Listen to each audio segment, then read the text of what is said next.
You have two popular atheists. You've got Dr. Bart Erhman and you've got Alex O'Connor. And wait until you hear what they were thanking God for later on in the video. You can't make this up. And I want us to talk about a specific part in that video where they were talking about the journey where Jesus is taken as a baby down to Egypt. You're going to see what I call inconsistencies, double talk, hypocrisy, using one standard in one place and then using a completely different standard in another place. But let's jump into it at this point and let's see what they have to say. Of course, the family flee to Egypt, and when they come back from Egypt, Matthew says that this is so that the prophecy is fulfilled in Hosea, that out of Egypt I shall call my son. Now in Hosea, it seems to be talking about Israel here. Out of Egypt I shall call my son, and the son there is the nation of Israel being called out of Egypt, where they... One thing I'll just say quickly before he continues is, as this isn't anything new, a lot of people will highlight this as if this is some mass contradiction where Matthew is taking the passage out of context in a way which is foreign to the Jewish readers who would be the first ones reading this particular text. And the reason I say that is because when you study this out, the Jewish people in the first century typically had four ways of interpreting a passage. You had one which was the literal, we had the second which was like the practical application, you had the third which was like a more allegorical, metaphorical interpretation, and the fourth was like a secret, mystical interpretation.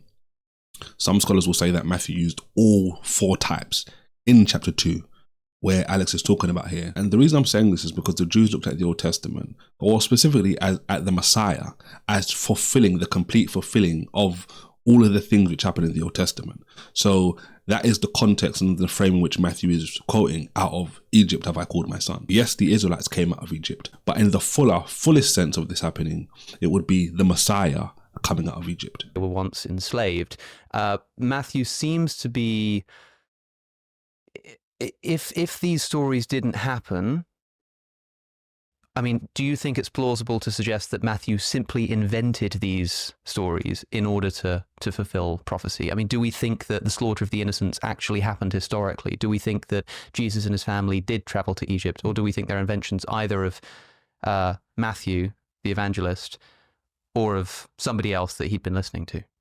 Now, before we let Dr. Ehrman answer this question, I just want to say personally, these are valid, reasonable questions to ask for anybody. As a Christian, my point is Christians can ask these questions and wonder the same things. So I'm not making this video, or you shouldn't as a Christian be like wondering like, why are they asking these questions? These are just the kinds of questions that are asked in scholarly circles, and even just in lay circles as well.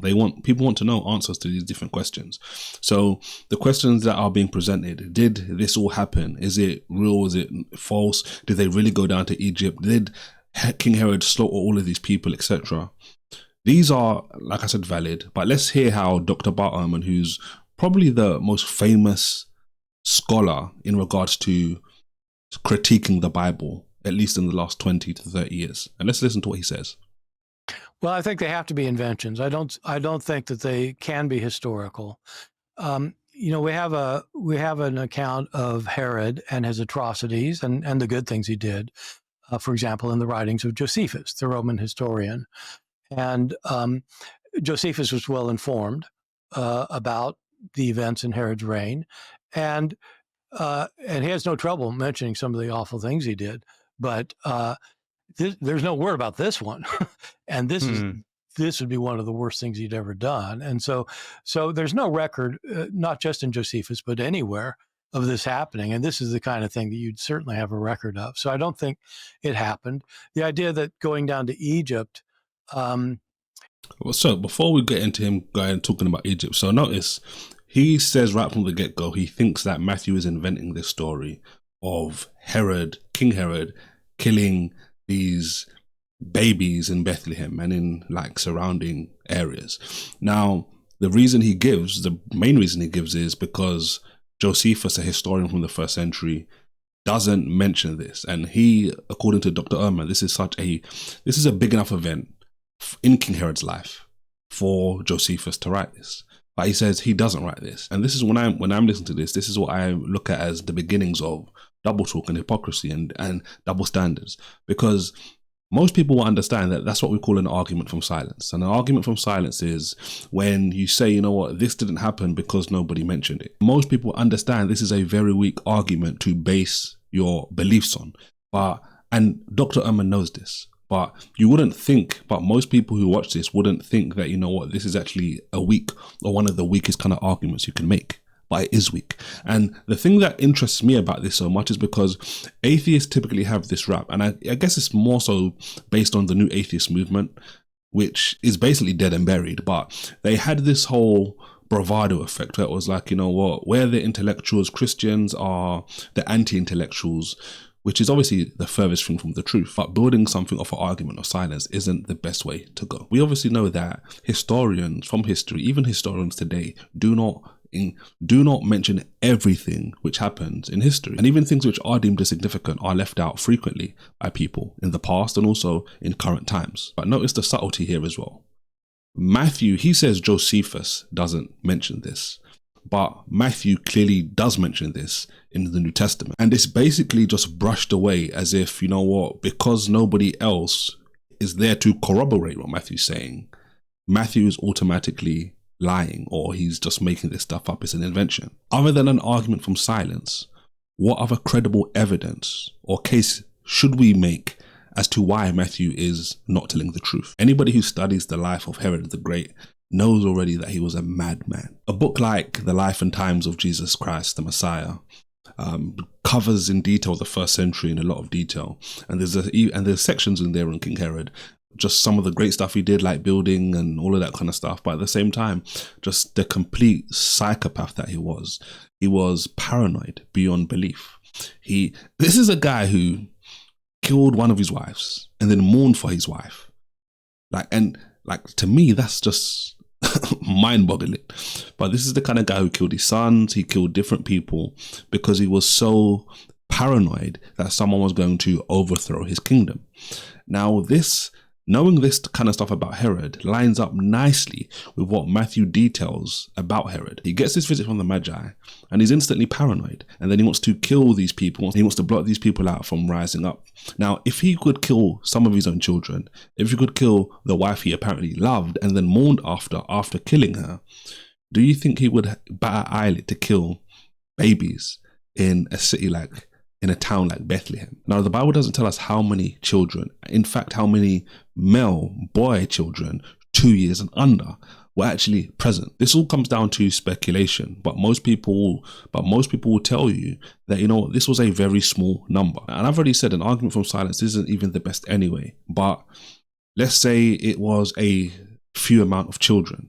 Is that something that Josephus would care to speak about? Maybe, maybe not.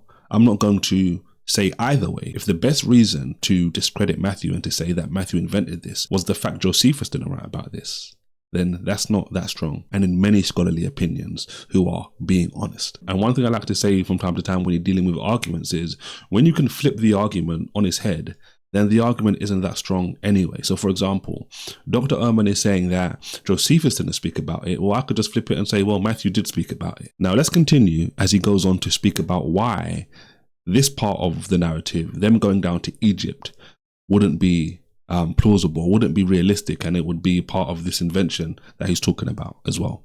You know, you just think about the logistics about this for a second. If Jesus was born in Bethlehem, I think, you know, a lot of historians think that actually that story too is made up because everybody knows he came from Nazareth, but in these two accounts, only in these two accounts, he comes from Bethlehem. Obviously, where you come from doesn't matter. But notice how he switched up now. So, before it was, well, Matthew's the only person that discusses this and Josephus doesn't discuss this. Almost, and he's doing that in a way to single out, you know, we can't trust Matthew. Now we're in a situation where we've got more than one source, more than one gospel, Matthew's gospel and Luke's gospel, both talking about Jesus being born in Bethlehem. He's now causing doubt on it because of where Jesus apparently came from. We all know that where you come from doesn't necessarily dictate where you were born. And he knows this. That's why he's going to back off from this in a moment. But it begs the question, why go down that rabbit hole anyway, if not just to cast doubt in the things that he's talking about? the home of his ancestor, King David. So, but suppose he was born in Bethlehem, and suppose Joseph and Mary decided to take him down to Egypt. Well, okay, so from Bethlehem to Cairo, it's about 450 miles. And they can't catch a train. And so and so they go down, and what do they walk down there? How do they do this? They're not rich. They don't have money. And where do they get their food? And how do they do this? And then come back and then they take another 100 miles to go up to Nazareth afterwards. So you're talking about, a 1,000-mile trek. And it's found only in Matthew, and it's only given to show that he fulfilled prophecy. Well, Matthew, as you said, repeatedly throughout his gospel, but especially in the birth narrative, emphasizes Jesus fulfilled prophecy. And the whole point of these stories is to show him fulfilling prophecy, even when they're improbable or completely implausible. And so it's fulfilling a theological function rather than showing what historically really happened. Now, that was just sloppy on so many different levels. Now, notice what his argument was. Why is Jesus being taken down to Egypt and then at some point in the future going back up to Nazareth? More likely an invention. He talks about, there's a logistical problem. And he says that from Israel or Bethlehem, from that place to Egypt, to Cairo, is about 500 miles. And he, in jest, talks about, they couldn't catch trains. Obviously, we know there weren't trains there, etc. And this is the point I'm highlighting and emphasizing here when I talk about atheist scholars like Dr. Ehrman, who will do this double talk and this, they'll play into certain things which they know aren't really that strong, but play them off as they are. So what's so difficult about people going from Israel to Egypt? People did that all the time. The Bible, for example, talks about people coming to Israel for Passover and for different events in Israel multiple times in the year. So we know that people are coming from all different parts of the world to Israel often. Now, his argument is, they're poor, so how could they take that journey? Now, obviously, Dr. Ehrman knows how people traveled in that time. Obviously, depending on what resources you had. Yes, some people walked. A lot of people in Israel did a lot of walking. Walking doesn't mean it's impossible. Even if people today don't spend their time walking, because we have the blessing and the gift of cars and all this different transport today, people walked. That was the most common way of transport. Why? Because it was free. It doesn't mean it was impossible to walk from one place to the other. It would just mean that it would take a serious amount of time. And if you think about how he spoke about all of this stuff, he speaks about it as if, this is supposed to have all happened in some quick succession in time. I don't know specifically how long it would take to, in the worst case scenario, walk from where they were to Egypt, but it wouldn't take years and years and years or anything along those lines. And who is to say that they walked? I don't believe they were poor, first and foremost. And this is why it's shocking to me that someone like Dr. Ehrman, just like he made the argument from silence earlier, would now make a logistical argument now as if this is an issue. And for this, I want us to go to the Bible for a second, right? Because notice, the whole narrative of them going down to Egypt, right, is down here in these verses, right? But notice what happens before this. And this is why, before we go back to this, I say to myself, you're engaging with the Gospel of Matthew, you're critiquing the Gospel of Matthew. Notice how he originally said, Matthew's the only one that talks about this. Then he said, Josephus doesn't speak about this. Then when it came to the next point, he said, Matthew and Luke talk about this. So when it was one person, it was a problem. When it became two problem, it was also a problem. And then now it's back to, it's one person, it's a problem as well. The point is, regardless of how many biblical writers write about a story, it doesn't matter. Whether it's one, whether it's multiple, Dr. Ehrman will just make the argument in the way he thinks actually proves his point, and then will just disregard the previous argument he used moments ago, which would obviously counteract and be double talk and hypocrisy. What does the narrative tell us about how they were able to travel? Firstly, in verse 11, chapter 2, it talks about how these wise men, right, the Magi, came to see them. And notice what it says. It says they gave them gifts: gold, frankincense, and myrrh. So they see Jesus, and it's after this encounter where they come to worship him that they're now told, that after this encounter is when Joseph is told in the dream, Matthew tells us, to go down to Egypt because Herod wants to destroy him. And then it says in verse 14, when he arose, he took the young child, Joseph took Jesus and Mary, his mother, by night, and they departed into Egypt. The point is, why would you just assume that they were poor when they just received guests who were giving them resources, valuable resources from their treasures? Poor people don't have treasures. It's the rich people that are furnishing gifts out of their treasures, and they just gave them gold. We don't know how much gold they gave them, but these are resources which will obviously no doubt would have helped Joseph and Mary on their travel down to Egypt, 450 miles, and then back up. But like I said, Dr. Ehrman talks about this as if, it's kept by some short amount of time. Like Matthew says, they did this in a week or something.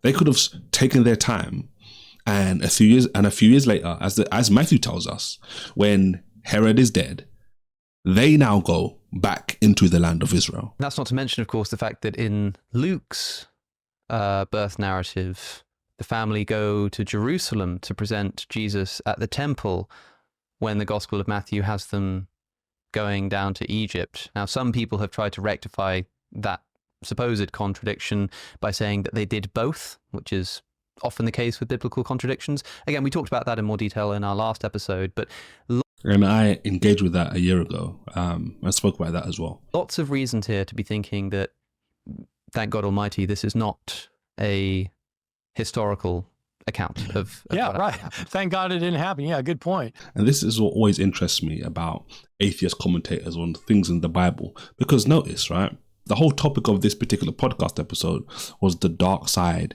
of the birth stories and the nativity story. And now they're saying, thank God this wasn't a real story, that it was made up by Matthew and it was an invention because the babies were protected. Whenever atheists try to critique the Bible based on moral grounds, we always have to hold their foot to the fire and say, based on what objective moral grounds are you attacking these scenarios? Don't forget to like the video if you liked it, subscribe, and I'll see you next time.